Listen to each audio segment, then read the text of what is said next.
کوم جنگ چې طالبان په افغانستان کې هغه جایز ده؟ هغه د طالبانو لخوا نه جایز ده، په دغه لحاظ سره چې دفاعي ده د طالبان لخوا. د تاسو لپاره هم هغه جایز ده؟ موږ لخوا هم جایز ده. کې تاسو چې په افغانستان کې طالبان کوم جنگ کوي هغه په حق ده. په پاکستان کې چې د طالبان کوم جنگ کوي یا کوم سرخوږی جوړوي دوی په حق دي که نه حق دي؟ په پاکستان کې تمام مذهبي جماعتونه او علما کرام په دې متفق دي چې په پاکستان کې مسلح جنگ نه غواړو. لہذا په پاکستان کې چې هر څوک مسلح جنگ کوي موږ نه تاییدوو، لیکن دا ده چې د مسلې حل په مذاکراتو کې غواړو د طاقت په استعمال کوي. نه لیکن دوی هم طالبان هم مذهبي خلک دي، داسې نه دي چې سیکولر دي، دوی هم په مذهب او په دین باور لرونکي خلک دي، د دین طالب دي په حقیقت کې. نو دوی چې څه شی کوي خو دوی به فکر پې کړی وي. نو دوی به فکر کړی وي، خو دا خبره نه چې دوی فکر کړی. نو فکر کوي چې د دوی دا کار جایز ده که ناجایز ده؟ ما درته وویل چې موږ نه تاییدوو. تاسې نه تاییدوئ؟ په افغانستان کې تاییدوئ، په پاکستان کې نه؟ موږ پاکستان کې خپل چې کوم او تمام مذهبي جماعتونه، تمام علما کرام، تمام مدارس او تنظیمونه په افغانستان کې ټول مذهبي ګوندونه، ټول علما، ټول د مدارسو علما هغه دغه جنګ نه تاییدوي. یعنی که دغه دلیل وي خو هلته هم دغه خبره ده. نه، افغانستان کې خو باقاعده د هغوی حکومت تسلیم شوی دی. د هغو حکومت چې کوم هغه ملت هم منلی ده، د هغو حکومت پاکستان هم منلی ده، د هغو حکومت سعودي هم منلی ده، د هغو حکومت امارات هم منلی ده. بین الاقوامي تر باندې رسمي او غیر رسمي په دواړو حیثیتونو باندې په امریکا کې د هغو نمایندان ناستو، په یورپ کې د هغو نمایندګان ناستو، دنیا ټولو تسلیم کړ چې دا د افغانستان حکمرانان دي.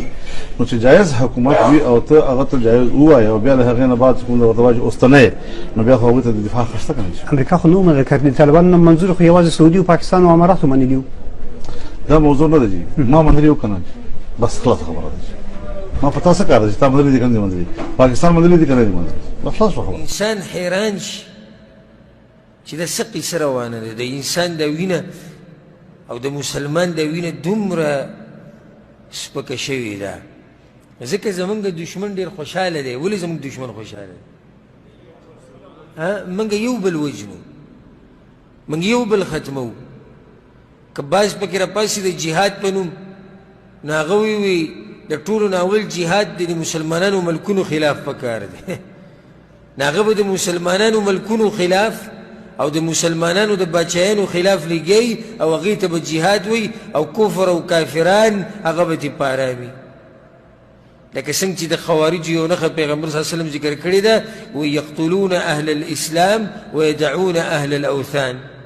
بوتان والا او مشرکان به د دوی نه پارامي، خو مسلمانان به ترې پارام نه وي، مسلمانان به وژني. ته کافر ته مرتد، هغه وایي ته کافر او ته مرتد. یو بل وژنئ، یو بل ختموئ.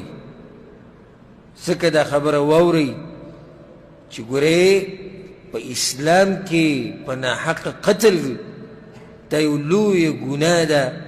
هغه ګناه ده چې الله سبحانه وتعالی په قرآن کې دا خبره ذکر کړې ده، ومن یقتل مؤمنا متعمدا.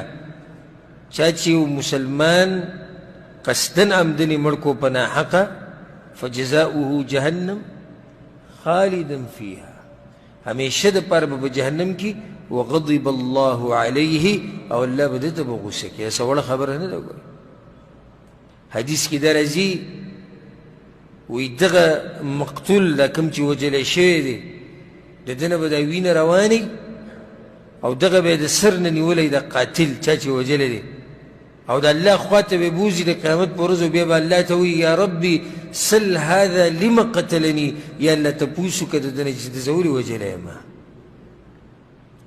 په انچه ځي باندې او په پوټ ځي باندې راولګي، یو بل مړه کړي.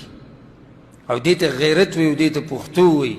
زم که غیرت او پښتو دی، نو زه دله په دې غیرت او په دې پښتو باندې د خپل بوټان پاکومه چې ته په انچه ځمکه باندې یو مسلمان وژنې، ته به پوټ ځمکه باندې مسلمانان وژنې. هغه ته واوړېده، زه واوړېده، څه چلو شو؟ په معمولي خبرو باندې یو بل وجل